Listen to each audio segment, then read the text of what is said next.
आप देख रहे हैं खबर तो समझिए और आपके साथ मैं हूं विवेक। लेकिन इस वक्त एक बड़ी खबर पटना से आ रही है, जहां एयरपोर्ट पर सीआईएसएफ ने एमएलसी को रोका है और एमएलसी के पास से बड़ी राशि मिली है, ऐसा सूत्र बता रहे हैं। एयरपोर्ट पहुंची इनकम टैक्स की टीम, पटना पुलिस को नहीं दी गई उसकी जानकारी। बड़ी खबर इस वक्त की हम आपको बता रहे हैं पटना एयरपोर्ट से, जहां इनकम टैक्स की टीम तो पहुंची है और जो खबर है उसके बारे में हम आपको बताएं कि एक एमएलसी को रोका गया है जिनके पास से बड़ी राशि मिली है, जैसा कि सूत्र बता रहे हैं। एयरपोर्ट पर सीएसआईएफ ने एमएलसी को रोका है।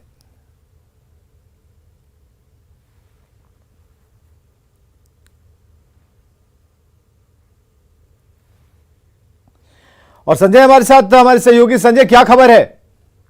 देखिए, जो जानकारी मिली है कि एक लीडर है जिनको पटना एयरपोर्ट पर डिटेन किया गया है और पटना के एयरपोर्ट थाने की पुलिस से जो मेरी बात हुई है, उनका कहना है कि इनकम टैक्स की टीम अभी पटना एयरपोर्ट पर पहुंची है। जो नेता है, ये जो लीडर है, पार्टी से रिलेटेड है और उनके पास से भारी भरकम राशि मिली है। अभी प्रिलिमिनरी स्टेज में है ये सारा मामला, कितनी राशि मिली है, क्या मिली है, थोड़ी देर के बाद जब तफ्तीश होगी तो पता चल पाएगा।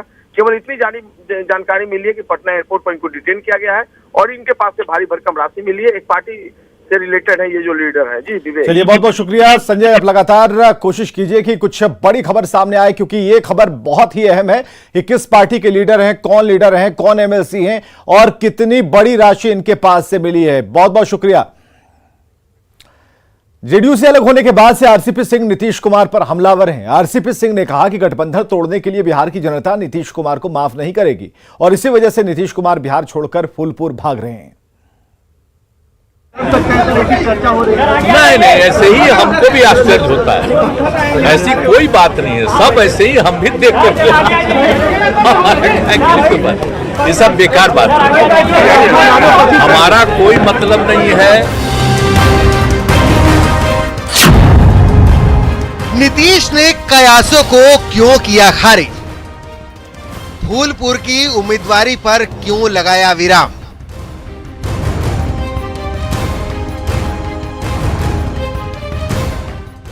अभी चंद दिनों पहले की ही तो बात है, जेडीयू के राष्ट्रीय अध्यक्ष ललन सिंह ने कार्यकर्ताओं का हवाला देते हुए दावा किया था कि फूलपुर ही नहीं, यूपी के कई जगहों से नीतीश कुमार को लोकसभा चुनाव लड़ने का ऑफर है।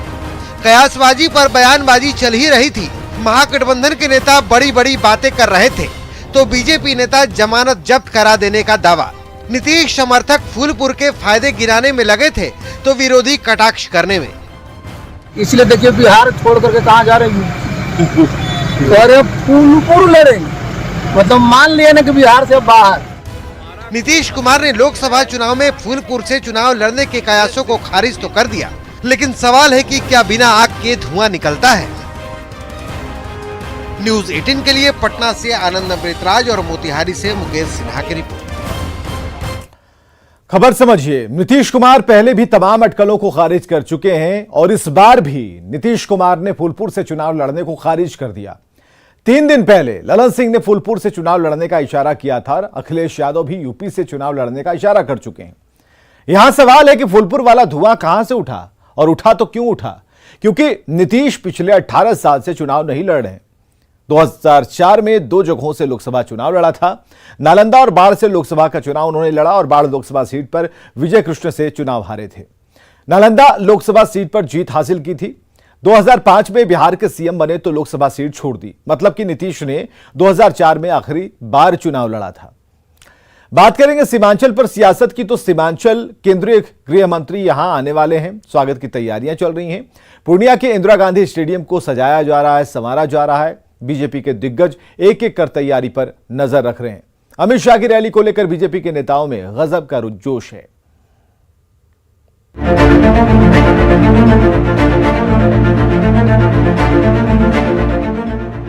ये तैयारी उस रैली की है जो सीमांचल की सियासत को बदल सकती है।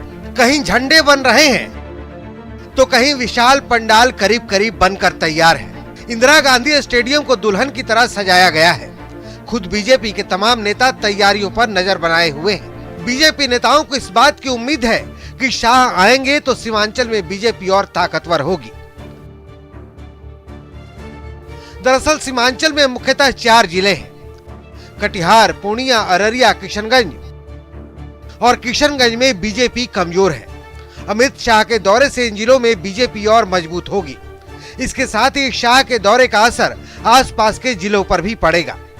बांका, भागलपुर, सहरसा, सुपौल, मधेपुरा, झंझारपुर, मधुबनी, दरभंगा, खगड़िया, मुंगेर जैसे जिलों में बीजेपी और मजबूत होगी। अब तक क्षेत्र की 14 सीटों में 11 सीटें बीजेपी जीतती आई है। बीजेपी नेताओं को भरोसा है कि अमित शाह के दौरे से सीटों की संख्या और ज्यादा बढ़ जाएगी। यहाँ पर दरभंगा में भी कई आतंकवादी घटनाएं घटी है। यहाँ आईएसआई का जाल बिछा हुआ है। सारे विषयों से हम लोगों के साथ भी बैठक उनका होगा और हम लोग भी विषय को रखेंगे। जो बिहार और जो उत्तर बिहार है उसको निश्चित रूप से बचाया जाए। सुरक्षा के महत्व दृष्टि से भी उनकी दृष्टि है। यहाँ पे वो समीक्षा करेंगे कि आखिर यह देश कैसे, ये जो बॉर्डर का इलाका है ये कैसे सुरक्षा हो। सीमांचल जो है भारतीय जनता पार्टी के लिए शुरू से जो है यहाँ हमारी खेती है, हमारे यहाँ पर कार्यकर्ता हैं, उत्साहित है, पार्टी भी चुनाव यहाँ जीतते आई है। बीजेपी नेताओं को उम्मीद है कि अमित शाह के दौरे से बीजेपी तो मजबूत होगी, सीमांचल में अवैध बांग्लादेशी घुसपैठ पर भी लगाम लगेगी। गोवंश की तस्करी पर शिकंजा कसेगा। साथ ही क्षेत्र में तेजी से बिगड़ते जनसंख्या अनुपात पर भी बात बनेगी। न्यूज़ 18 के लिए पूर्णिया से कुमार प्रवीण के साथ शैलेंद्र और अररिया से सतीश कुमार की रिपोर्ट। अब आप समझिए कि सीमांचल पर बीजेपी का फोकस क्यों है। जेडीयू से गठबंधन टूटने के बाद पहली बार अमित शाह बिहार आ रहे हैं। शाह का यह दौरा लोकसभा चुनाव के मद्देनजर काफी अहम है। पिछले लोकसभा चुनाव में एनडीए सीमांचल में अच्छा प्रदर्शन कर चुका है।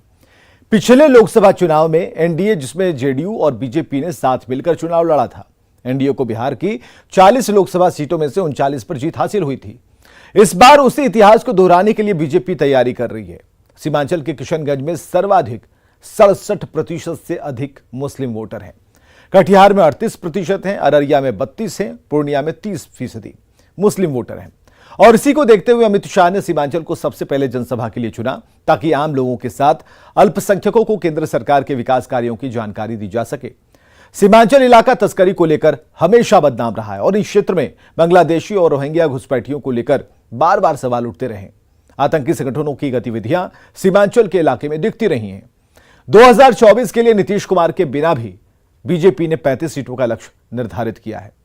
अमित शाह का यह दौरा इसी मुहिम की पहली और महत्वपूर्ण कड़ी मानी जा रही है।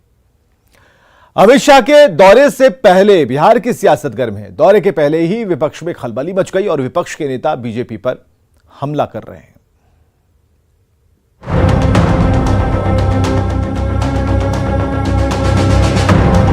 23 सितंबर को केंद्रीय गृह मंत्री अमित शाह का बिहार दौरा है। बिहार में सरकार बदलने के बाद पहली बार वे बिहार आ रहे हैं। सीमांचल के पूर्णिया और किशनगंज में अमित शाह जनसभा को संबोधित करेंगे। शाह के दौरे के पहले बिहार की सियासत बेहद गर्म हो गई है।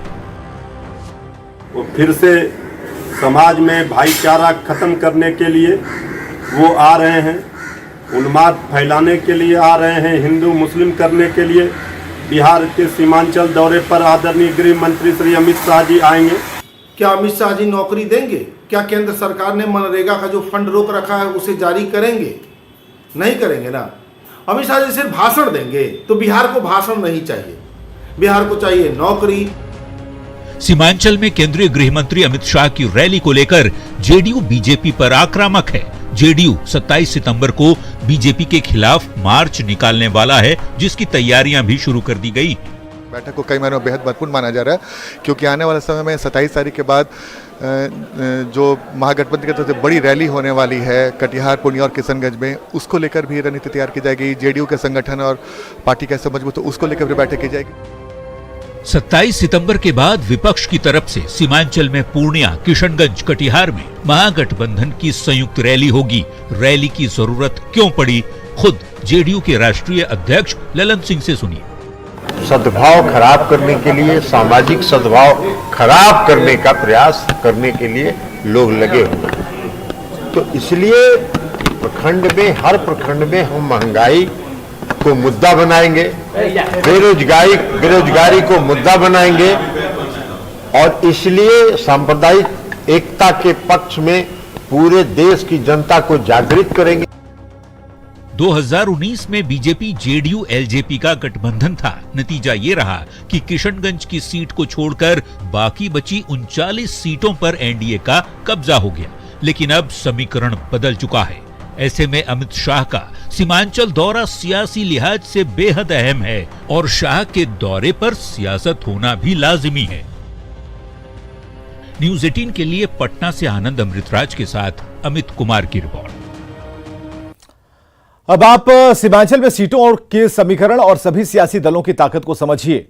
सीमांचल के इलाके में कुल 24 विधानसभा सीटें हैं, जिनमें से 16 पर महागठबंधन का कब्जा है। कांग्रेस के 5, आरजेडी के पास 7 सीटें हैं तो जेडीयू के पास 4। इलाका मुस्लिम बहुल है, लेकिन यहां अति पिछड़ा और पिछड़ा वोटर की भी अच्छी खासी आबादी है और आरजेडी यहां पर मुस्लिम यादव समीकरण के जरिए मजबूत मानी जाती है, तो जेडीयू मुस्लिम और अति पिछड़े के दम पर जीती रही है। मुस्लिम वोटों के सहारे असदुद्दीन ओवैसी की पार्टी एआईएमआईएम भी सीमांचल में 5 सीटें जीतकर बिहार में दमदारी के साथ उन्होंने एंट्री की थी, लेकिन उनके 4 विधायक आरजेडी के साथ चले गए। बीजेपी की नजर भी इसी इलाके पर है और एनडीए ने 2019 के चुनाव में 39 सीटों पर जीत दर्ज की थी, जिसमें से जेडीयू को 16 सीटें मिली थी। अब नई परिस्थिति में बीजेपी के पास या एनडीए के पास कुल 23 सीट बची है। लिहाजा 2024 और 2025 के लिए बीजेपी अपनी जमीन मजबूत कर रही है। अब बात नौकरी पर सियासी नोकझोंक की। 10 लाख नौकरी देने का दावा करने वाली महागठबंधन सरकार ने मंगलवार को राजस्व विभाग ने तकरीबन 4.5 नियुक्ति पत्र बांटे हैं, लेकिन बीजेपी इन नियुक्ति पत्रों को धोखा बता रही है। ऐसा क्यों है, ये जानने के लिए रिपोर्ट देखते हैं।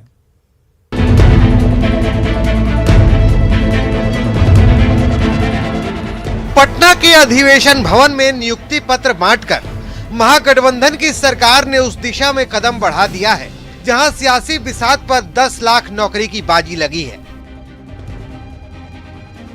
नीतीश सरकार ने 4500 राजस्व कर्मचारियों को पटना में नियुक्ति पत्र बांटकर ये जाहिर कर दिया कि रोजगार पर सरकार तैयार है। अब नए तौर पर आपकी बहाली हुई है तो आप सब लोगों का स्वागत है। खुशी प्रकट कर रहे थे, हंस रहे थे, एक आधे वो खाली कम हंसती है, अब हंस रही, अब हंसने लगी। ठीक है, बहुत बहुत धन्यवाद, हंसने लगी तो इसीलिए हम इतना ही कहेंगे कि इस तरह से सब जगह आप लोग जो काम करिएगा तो लोगों की समस्या को देखिएगा। और हम तो फिर डिपार्टमेंट तो कहे ही आपने कि भाई जो बचे हुए उनको भी हम कहेंगे कि भाई बाकी का भी बहाली बहुत जल्दी कर दीजिए, छोड़िए मत। राजस्व विभाग के 4500 नौकरी पर बीजेपी ने बड़ा सवाल उठाया है। बीजेपी का आरोप है कि महागठबंधन की सरकार ने राजस्व विभाग के जिन कर्मचारियों को नियुक्ति पत्र बांटा है उन्हें पहले ही नौकरी दी जा चुकी है। राम सूरत राय ने एक प्रेस नोट के जरिए ये भी बताया है कि 2 अगस्त 2022 को ही 4325 राजस्व कर्मचारियों को जिला आवंटित कर सूची वेबसाइट पर अपलोड भी हो चुकी है। अब बिहार के सीएम और डिप्टी सीएम नई नौकरी देने का नाटक कर युवाओं की आंख में धूल झोंक रहे हैं। जो बीजेपी का सरकार था उसमें ये चाहते थे कि इनका लीडिंग हो जाएगा, इस कारण से कोई उद्घाटन नहीं करते थे, कोई काम नहीं करते थे। और 4325 कर्मचारी की जो बात आपने पूछा है, इसकी नियुक्ति, इसका पोस्टिंग, इसका नियुक्ति पत्र, सारा चीज 2 अगस्त को ही हो गया और तमाम जिले में जिलाधिकारी ने इसका नियुक्ति पत्र भी दिया है। और हमारे नए नवनियुक्त कर्मचारी अपने अपने प्रखंड में जाके अपने अपने पंचायत में हल्का में काम भी कर रहे हैं। लगभग 2.25 महीना हो चुका है और दोबारा इसको जनता को झूठा आंकड़ा दे करके अपनी वाहवाही लुटाने के लिए, युवाओं को ठगने के लिए जो 10,000 रोजगार की बात कर रहे हैं, इन्होंने अभी नया रोजगार का कोई इजाद नहीं किया है। दरअसल 2020 के चुनावी मैदान में तेजस्वी ने 10 लाख की नौकरी का वादा कर मास्टर स्ट्रोक खेला था। तब तेजस्वी विपक्ष में थे। उसके बाद इसी 15 अगस्त को नीतीश कुमार ने 20 लाख रोजगार का वादा किया था। पटना से न्यूज 18 के लिए आनंद अमृतराज की रिपोर्ट। क्या परीक्षा हॉल में आप मोबाइल फोन लेकर जाते हैं और क्या परीक्षा हॉल में मोबाइल देखकर आपको परीक्षा देने की इजाजत होती है? यकीनन आपका जवाब ना में होगा, लेकिन यह सब कुछ हुआ है बिहार के मधेपुरा में, जहां बत्ती गुल होते ही पूरे क्लास में मोबाइल का टॉर्च ऑन हो गया और सिस्टम पूरी तरह ऑफ नजर आया।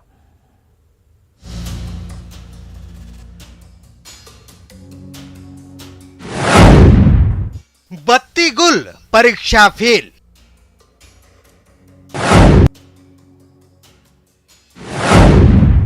सिस्टम का ये कैसा खेल,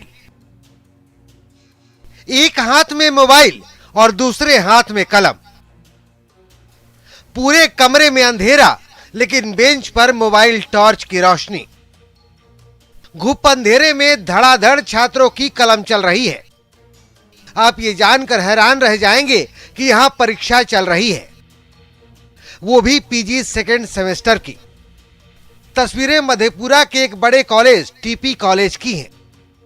ये हाल क्यों है, जब हमने सच्चाई जानने की कोशिश की तो पता चला कि बारिश के दौरान बिजली गुल हो गई।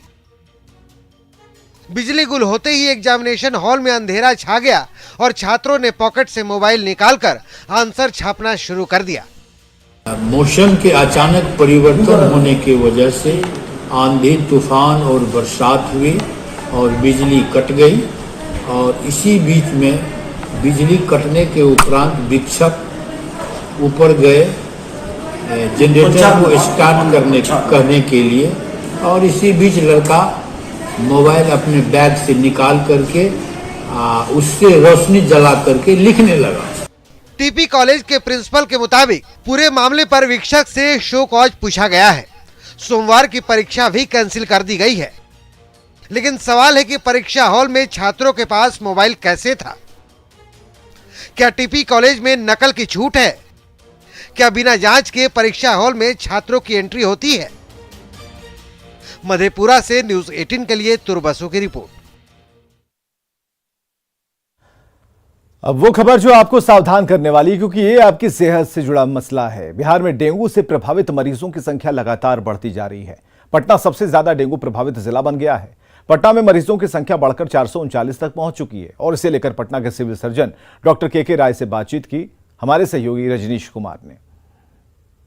राजधानी पटना समेत पूरे बिहार में डेंगू मरीजों की संख्या में तेजी से इजाफा होने लगा है और आंकड़ा 500 के पार कर गया है। सिर्फ राजधानी पटना की बात करें तो 400 से ज़्यादा मरीजों में डेंगू की पुष्टि हुई है। ऐसे में हम सीधे बात करते हैं, पटना के सिविल सर्जन हैं डॉक्टर के राय। सर, अब डराने लगा है डेंगू? हाँ, डेंगू का केसेज इधर 2-4 दिन में कुछ ज़्यादा मिले हैं जी। जहाँ पर पानी का जल जमाव ज़्यादा हो रहा है उस क्षेत्र में थोड़ा सा डेंगू के केस ज़्यादा मिले हैं इसमें, लेकिन अभी तक कोई कैजुअलिटी नहीं हुई है। अभी तक पटना ज़िला में टोटल 439 केसेज हैं, और डेली करीब 15 से लेकर 30 के बीच में मरीज आ रहे हैं। किसी दिन 15, किसी दिन 24, किसी दिन 28। इलाज होने की ज़रूरत बहुत कम को आ रही है। आंकड़ा जैसा है कि पीएमसीएच में भी 3-4 केस एडमिट हैं, 2-4 केस हमारे एनएमसीएच में भी एडमिट हैं। हमारे स्वास्थ्य विभाग के द्वारा जहाँ भी डेंगू के मरीज पॉजिटिव पाए जाते हैं, उस मरीज जिस क्षेत्र से निकलता है उसके 500 मीटर के दायरे में वहाँ पर हमारा फॉगिंग होता है। सिविल सर्जन पटना जानकारी दे रहे थे कि जो कैजुअलिटी है अब तक नहीं है, हालांकि जो मरीजों की संख्या है उसमें तेजी से इजाफा देखने को मिल रहा है। संख्या बढ़कर राजधानी पटना में 439 तक पहुंच गई है। यानी जो मरीज हैं उनको अब घबराना नहीं है, क्योंकि प्लेटलेट्स चढ़ाने की भी जरूरत नहीं पड़ रही है। डेंगू से बचना है तो आपको बचाव करना होगा। कैमरामैन सुबोध के साथ रजनीश कुमार, न्यूज़ 18 पटना। और खबरें लगातार जारी हैं, बने रहिए हमारे साथ।